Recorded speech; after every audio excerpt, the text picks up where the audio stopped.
I have this cool Lacoste wool military bomber jacket right here, and I don't really wear it anymore because it doesn't fit me, unfortunately, and I wonder what I could get for it.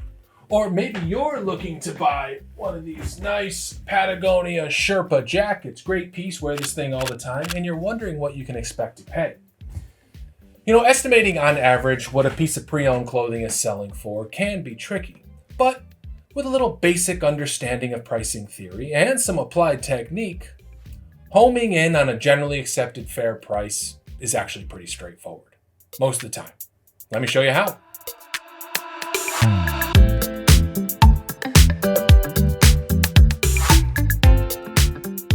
Hi, I'm Lucas and welcome to Coyote Sharp, a space at least partially dedicated to helping everyday consumers better shop for pre-owned clothes online. And this is the second part of a three-part series covering price and value. In the first video, we covered the difference between price and value, and if you haven't watched that video, I highly recommend you do because much of this video will build off concepts from that one. This video will consist of two parts. In the first part, we're going to cover some basic market pricing theory, which I have found to generally be true, and in the second, we'll go through my actual process for estimating market price using a popular, well-known item. Canada Goose Parka, fun. So, to recap from the first video, price is just what you pay for something, and market price is most simply put an average of what everyone thinks something's worth. But how do we find that average? So I think it's first best to cover this principle, theory, rule, call it what you may, which I have found to generally be true when it comes to buying pre-owned clothes, and in my estimation, pre-owned products or just most everything in general, but I could be wrong, I don't know. And that is the more popular, available, transparent, and precisely identifiable a product is, the more narrow the price range.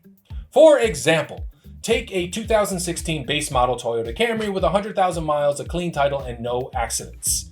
It will have a relatively narrow price range because people love Camrys. There are a lot of them out there on the pre-owned marketplace, and there's more being made every day, so we have a reference of what they cost new, and we know this specific item amongst its larger category. Year, base model, color, etc. And though the condition isn't fully transparent, we can still get a pretty good idea. 100,000 miles, no accidents, clean title. So with all this supply, demand, and information, the market will aggregate a fairly accurate picture of its underlying value for those looking to buy a mid-size car, thus having a narrower price range. The same principle I have found to hold true for clothes. Let's take the example we're going to use later on, a black Langford parka from Canada Goose in excellent condition.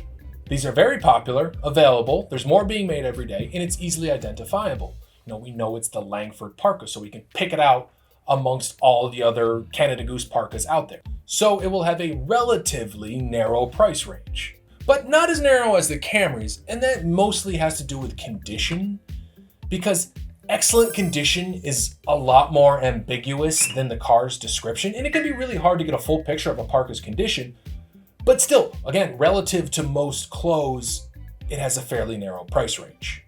Now let's consider something on the other end of the spectrum. Let's take an old vintage leather jacket from some obscure defunct brand.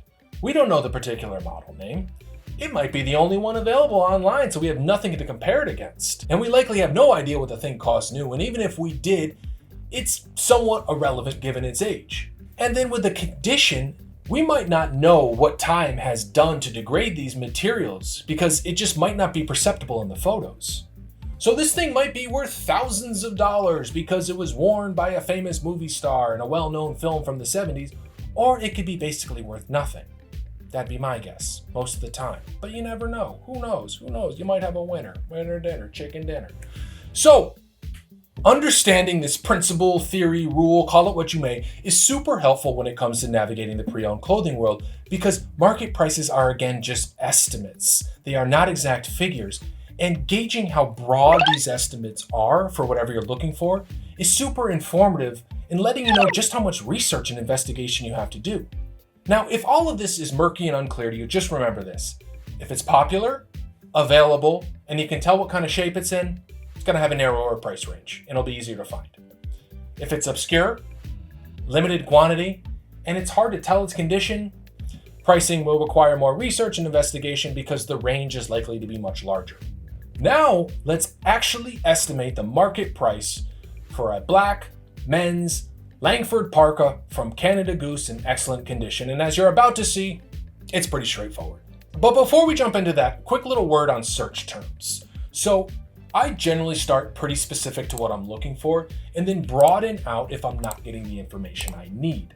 Often people will not name the model, clothing style, color, fabric type in the actual title of their listing. Yes, this will require sorting through more listings, but it will build a more accurate picture of availability and market price.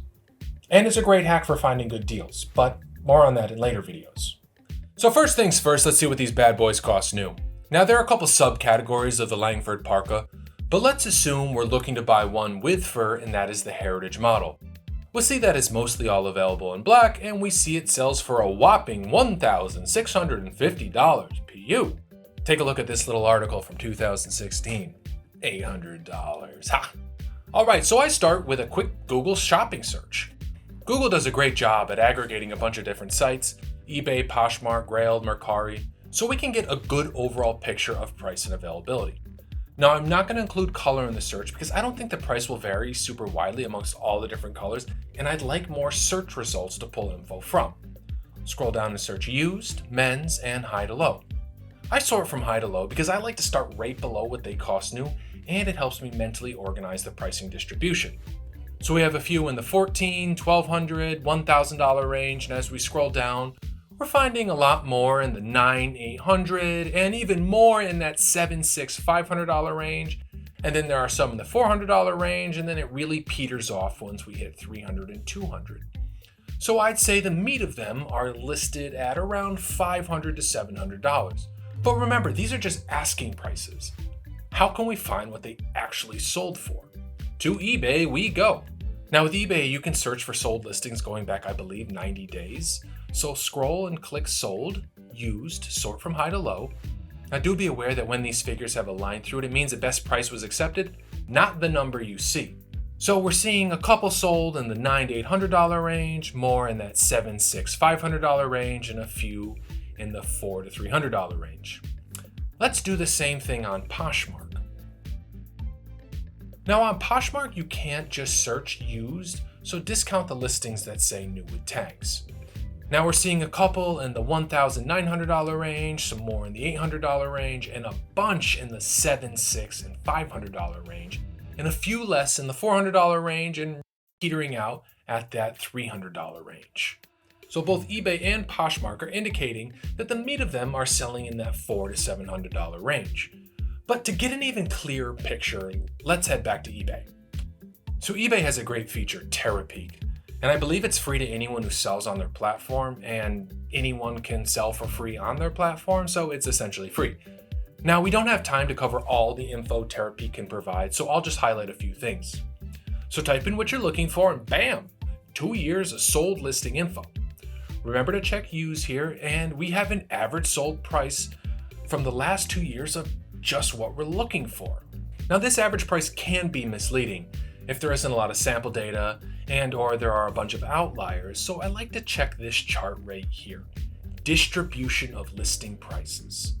This shows how many pieces sold within a specific price range, and as you can see, the vast majority sold for between around $350 and $780.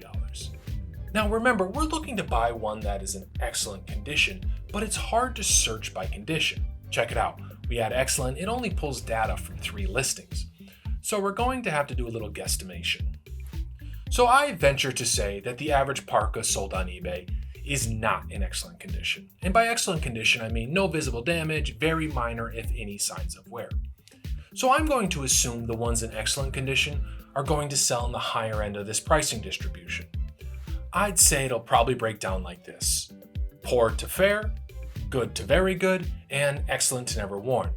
So focusing in on this end of the pricing distribution, I'm going to say the market price for a Langford Parka from Canada Goose in excellent condition will fall on this column right here, between $670 to around $780 for an average of $725. But just for fun, let's see if color affects this. Add black to the search bar, and look at that, just nudged the average up a few dollars and didn't change the distribution much. So I'm sticking with $725 as my final answer.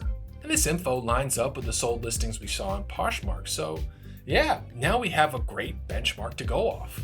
Quick disclaimer, this is not the only way to do it, nor is it the only way I do it, but I think it's a pretty solid way. Now again, this is a straightforward example, and the more obscure the item becomes, the more involved the process is, but I hope this at least gives you a blueprint to get started with. But as we discussed in part 1, price does not necessarily equal value. So how do we find the actual value for something?